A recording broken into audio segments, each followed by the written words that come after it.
يا مساء الخير أو صباح الخير على حسب التوقيت اللي بتسمعوني بالنهاردة. أخباركم ايه؟ طمنوني عليكم، يا رب جميعا تكونوا بخير.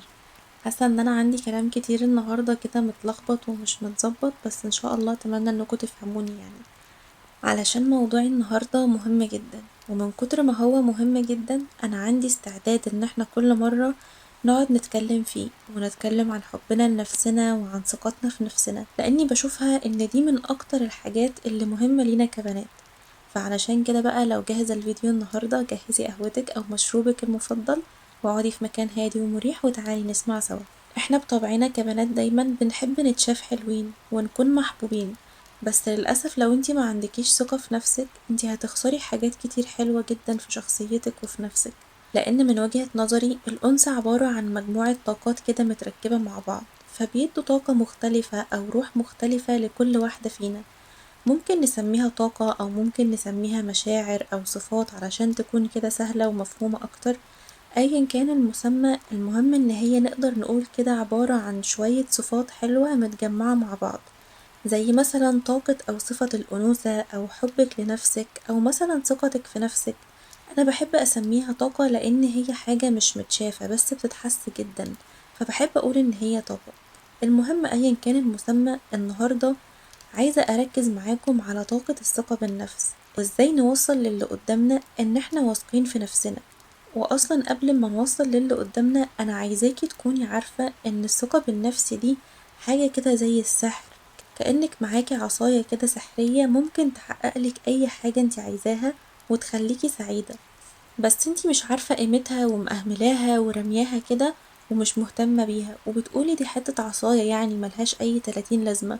صح ان هي ممكن تكون عصاية، بس جواها طاقة كبيرة جدا، جواها طاقة جبارة تخليكي تعدي من أي مشكلة بقوة وبثبات، تخليكي جريئة في أي موقف صعب، تخليكي ما تخافيش من أي حاجة بتواجهك. الثقة في النفس دي كده بتديكي توازن لروحك ولحياتك، تخلي عندك كده تقل ومكانة وجاذبية، أي مكان تدخليه تلفتي فيه الأنظار. لأن طاقة ثقتك في نفسك بحسها كده بتبقى عاملة زي الهالة اللي منورة حوالين جسمنا، محدش بيقدر يهزك بسهولة، محدش يقدر يأثر فيكي بسهولة، لأنك واثقة من نفسك وواثقة من قدراتك، وعارفة كويس قوي انت مين وتقدري تعملي ايه. فمش من السهل أبدا إن حد يشككك في نفسك أو يقلل منك. وطبعا بقى مش محتاجة أقولك إن البنات اللي واثقين في نفسهم مش لازم يكونوا لابسين أغلى اللبس أو حاطين أغلى المكياج أو مثلا لابسين أغلى الإكسسوارات، لأن هي جمالها وطاقتها وحضورها بيغلب على أي حاجة تانية. فمش لازم خالص تكوني لابسة أشيك حاجة ولا أغلى حاجة، زي ما قلتلك هي عبارة عن طاقة بتتحس في نبرة صوتك، بتتحس في كلامك، بتتحس في أسلوبك وفي لغة جسدك، هل انتي خايفة ولا هادية ومطمنة ومتزنة. بتبان كمان في عينيكي، هل انتي قادرة تبصي في عين اللي بيكلمك ولا عمالة بتبصي في الأرض أو في السقف أو في أي مكان تاني بتهربي فيه بعينك بعيدا عن الشخص اللي بيكلمك. كمان لغة جسدك، هل انتي واقفة كده فاردة ظهرك وجسمك مرتاح ولا حاسة ان جسمك كده متشنج ومتوترة وقلقانة وقاعدة كده منكمشة في نفسك وقافلة على نفسك. كل دي إشارات بتروح دايركت لعقل الشخص اللي قدامك وتبعتله رسالة غير مباشرة إن الشخص اللي قدامك ده مش واثق في نفسه ومهزوز من جواه. كمان النظافة الشخصية مهمة جدا، مش محتاجة إن أنا أقولكوا عليها، ضوافرك، أسنانك، كل دي أساسيات ومهمة جدا. مش مهم أبدا نوع اللبس اللي انتي لابساه أو ماركته، قد ما مهم جدا نظافته والتناسق بتاعه. طيب حلو وجميل الكلام ده كله، بس عمليا بقى ازاي اصلا نبني الثقة في نفسنا دي؟ خليني اقولك ان خلاصة الكلام الكتير اللي لسه هقولهولك، الموضوع كله بيتلخص من وجهة نظري في جملة صغيرة. الجملة دي بتقول جربي وحسني من نفسك. يعني انتي عشان تعرفي نفسك وتثقي فيها لازم تحطي نفسك في مواقف مختلفة، جربي شغل مختلف، لان كل شغل مختلف هيعلمك مهارات مختلفة، هيعرفك على نقط ضعفك وهيعرفك على نقط قوتك. وطبعا أول لما بنلاحظ نقطة ضعف بنروح نمسكها ونشتغل عليها ونطورها علشان نضيفها كمان لنقط القوة بتاعتنا. طيب وبعدين؟ جربي كل حاجة بتخافي منها، روحي أماكن جديدة لوحدك، واجهي مخاوفك، حطي نفسك في مواقف صعبة، أو اسمحي للحياة إن هي تحطك في مواقف صعبة وما تهربيش منها. اسمحي لنفسك إن هي تعيش الصعوبة دي، لأنها في الحقيقة ممكن تكون مش صعوبة ولا حاجة، هي بس علشان حاجة جديدة أو حاجة أول مرة تعمليها فهتحسي إن هي ممكن تكون صعبة شوية، لكن بمجرد خلاص إنك عرفتيها واتعودتي عليها هتبقى مش صعبة ولا حاجة.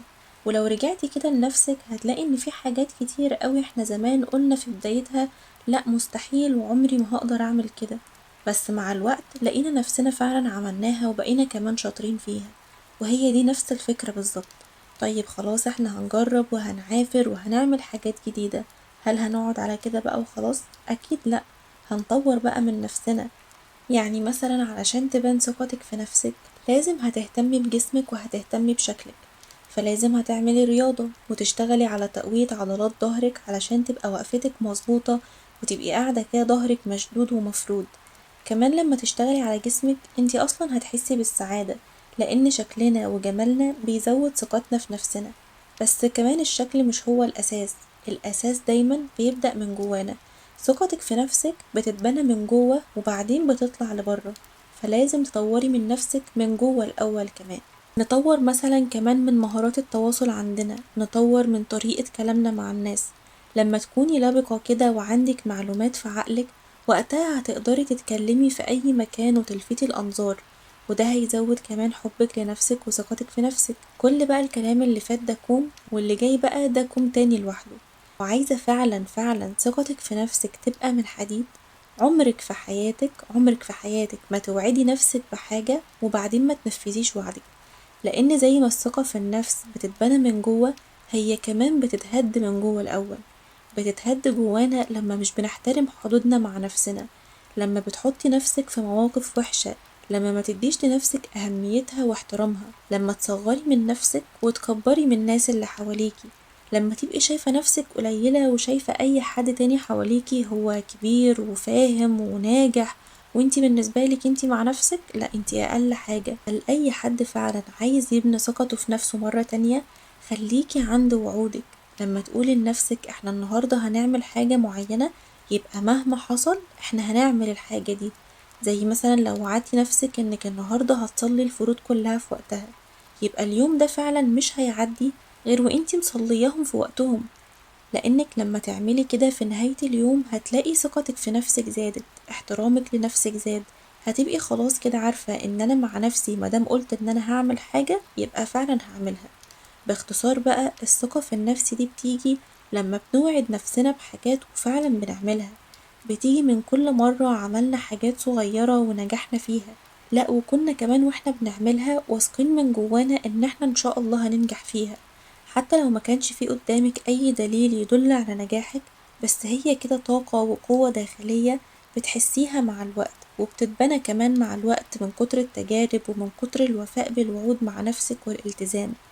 والالتزام بقى هنا أقصد مع نفسك، بتقدري تظبطي نفسك لأي درجة، بتقدري تلتزمي بهدفك قد ايه. كل هدف هتلتزمي بيه وهتنجزيه هتلاقي نفسك من جوه بتقوي أكتر وثقتك في نفسك بتكبر أكتر. ثقتك في نفسك هتتبنى لما كل مرة تتحطي في تجربة صعبة وتقرري انك مش هتستسلمي ومش هتهربي وهتواجهي، بعدها هتلاقي ثقتك في نفسك زادت ومستواكي علا. ثقتك في نفسك كمان هتكبر لما كل مرة تشتغلي وانت تعبانة ومرهقة ومش قادرة تكملي وعايزة تنامي، بس انتي عارفة ان انتي انسانة ملتزمة ومش هينفع تقصري، وقتها التزامك ده هو اللي هيقوي ثقتك في نفسك. ولو في وقت من الاوقات حد جه مثلا قالك لا الحاجة الفلانية دي انتي مش تقدري تعمليها وده اكبر من قدراتك، ساعتها انت هتضحكي عليه لانك عارفة انتي مريتي بايه قبل كده، وعارفة انك قوية ومهما كانت العقبات والتحديات هتقدري عليها بإذن الله. وحتى لو كنت خايفة في البداية واجهي وكملي وما تسمعيش لخوفك، لأننا كلنا في البداية بنخاف، بس الشاطر والشجاع هو اللي بيكمل بالرغم من الخوف وبالرغم من التعب. وآخر حاجة بقى ما تسمعيش لكلام الناس. مش مهم أبدا رأي الناس فيكي، مش مهم أبدا الناس شايفاك ازاي، مش مهم أبدا الناس بتحبك على طبيعتك ولا لأ، كل ده مش مهم.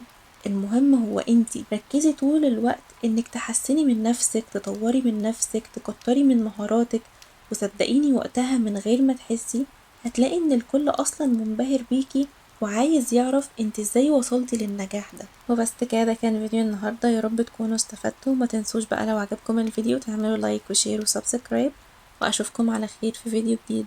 مع السلامة.